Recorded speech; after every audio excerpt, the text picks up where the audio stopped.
Welcome back, everybody. I'm Jake, the Scary Story Guy, and today we are beginning our deep dive into a filmmaker that I think is arguably the most exciting new director, not just in the horror genre, but in Hollywood as a whole. I'm talking, of course, about Ari Aster, who set the horror world ablaze in 2018 with his debut film, Hereditary, and then followed it up the next year with another film, Midsummer, that was also very strongly received. He is set to return to theaters in April with his third feature film, Beau is Afraid. Thus, I will be reviewing both Hereditary this week and Midsummer next week in preparation. Actually, I'm going to film them both right now. I'm going on vacation next week, but you know what I mean. Okay, so Hereditary is the most interesting, the most talked about horror movie in film circles, arguably in the 21st century. It's right up there with Get Out and The Conjuring, although unlike those two films, which were both met with universal acclaim, Hereditary was incredibly polarizing to audiences. The critical response came first, and it was overwhelmingly positive. Remember, this is Aster's debut film, and so a lot of critics were kind of talking about him like, is this some new horror messiah? Like, what's going on here? And then audiences get there with expectations sky high, and we're just kind of collectively like, what the f? Because Hereditary is weird.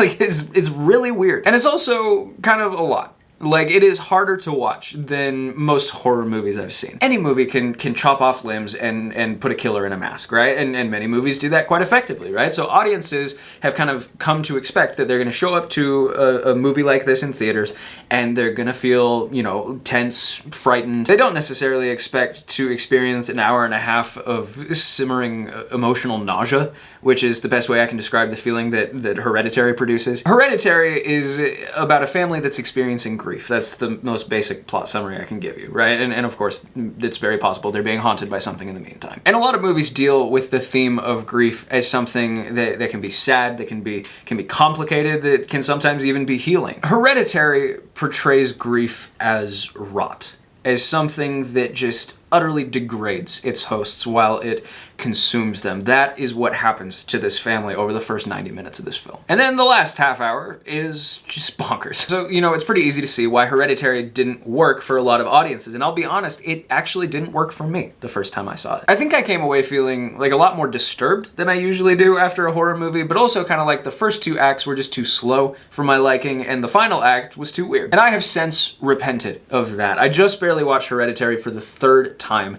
And I can tell you, I've never flipped on a movie like this. Hereditary has gone from a movie I would have told you I did not like to what is indisputably my favorite movie of the year 2018. And I think the main thing that changed for me is that I'm acclimated to it. This movie is something new, but I think it also represents like a whole new brand of horror, and it's a brand I hadn't really come to appreciate at the time. I'm talking movies that it's like indie, slow burn, more emotionally tense, often very bizarre horror films, The Babadook, The Witch, Annihilation. And to someone raised on a diet of slashers and haunted houses, these movies it's a bit like oysters or green olives, right? They're really, really good, but it's gonna take you a sec to not feel completely weirded out by them. I hadn't acquired the taste for this kind of movie when I first came across Hereditary, but now that I have, I might be forced to conclude that it is one of the greatest horror films ever made. And as impressive a director as Ari Aster is, and I truly mean that, any conversation about Hereditary's greatness has to begin and end with Toni Collette. This is, without a doubt, the best performance I have ever seen in a horror movie. Like, it's not even close. I honestly don't know if there's another person alive who could have made this movie work the way Toni Collette does. So much of it is really visceral, too. Like, it's almost not even a performance, it's just who she is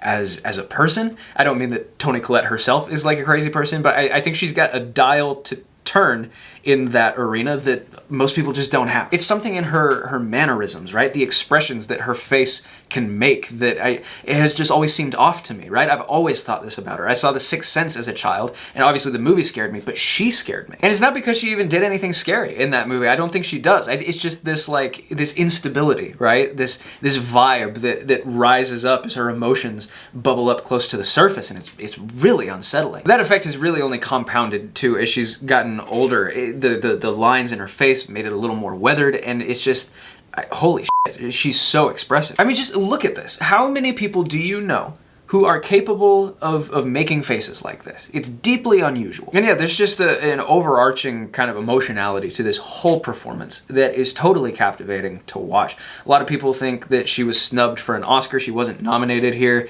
And to me, it's just further confirmation that the Oscars are becoming less and less reflective every year of what the actual best films and performances are. There's also some really solid supporting performances here. I think Ann Dowd in particular is just always kind of an ominous presence. And before I talk spoilers, the other thing to praise here is Aster's direction. It's crazy that this is his first movie. They did this really cool thing with these miniature doll houses that Toni Collette's character makes, and the set they built for the film has the effect of making these characters seem as if they're like toys or puppets almost, just kind of like pawns in this game, totally unable to control what happens to them. There's a lot of really exciting camera work, actually. It's always very deliberate what the camera is pointed at. There are a couple scenes near the end where the camera's pointed at something and then something's going on in the background that's just utterly horrifying. It's done so effectively. It really speaks to how skilled Aster is that this movie feels enjoyable to watch despite all the crazy shit that's going on screen. So yeah, I don't do this often on this channel, but I have got to give Hereditary 5 stars out of 5. I do want to talk some spoilers real quick, so before we dive into that, if you have not seen Hereditary,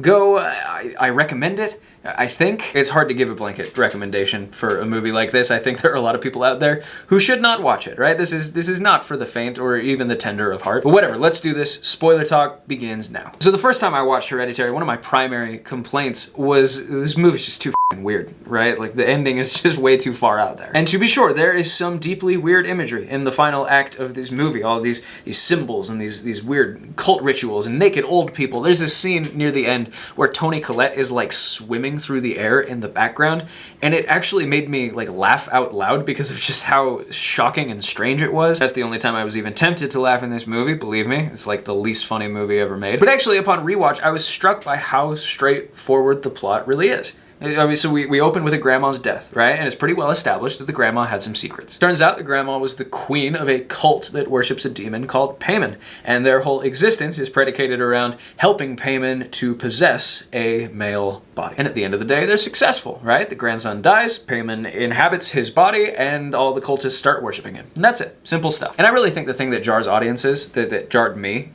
is how the imagery shifts in that final act, right? Because up until that point, it's fairly standard horror movie fare. You've got creepy kids and seances and the occasional, you know, outpouring of violence, but it's nothing you haven't seen before. And then yeah, it just kind of becomes this whole different film at the end. It's almost like a machine gun fire of so many weird, bizarre things all happening at once in all different corners of the screen that it becomes a disorienting experience and makes the plot, I think, feel more out there than it actually is. And it really does take until the last like 3 minutes for that whole Payman cult thing to like solidify, which I think adds to the confusion that a lot of people experience. Because on first watch, I was just like, what the hell is going on here? Right? And that combined with all the weird imagery at the end, right? It all clicks into place the last couple minutes, but I think I just left like, wait, what? That's it? But like I said, I think this brand of horror, this style of storytelling, is just an acquired taste, and that doesn't mean it's bad or it's wrong. It just takes some getting used to. And there is some really effective horror here that's more standard as well. Obviously, I think the thing that this movie is most famous for has become that decapitation scene. I say that as if it clarifies things. There's like 4 decapitations in this movie, but you know the one. I watched this movie for the first time in theaters, and when I tell you, I have never seen a group of people react like that to anything. I remember noticing it specifically because of how unusual that reaction was. Like, it's like the atmosphere in the room changed. If there had been a barometer in the room, I swear to you, it would have physically registered something different. I think the final thing I'll say is that there is a series of like 4 or 5 things that Toni Collette does at the end of this movie that are just wormed into my brain, like that make me shiver when I think about it. And if we're being honest, isn't that kind of what we're after here? Guys, as always, stay tuned for more Scary Story content. Like I said, we're going to tackle Midsummer next week. But in the meantime, thank you for watching my video, and here's hoping you survive to see the next one.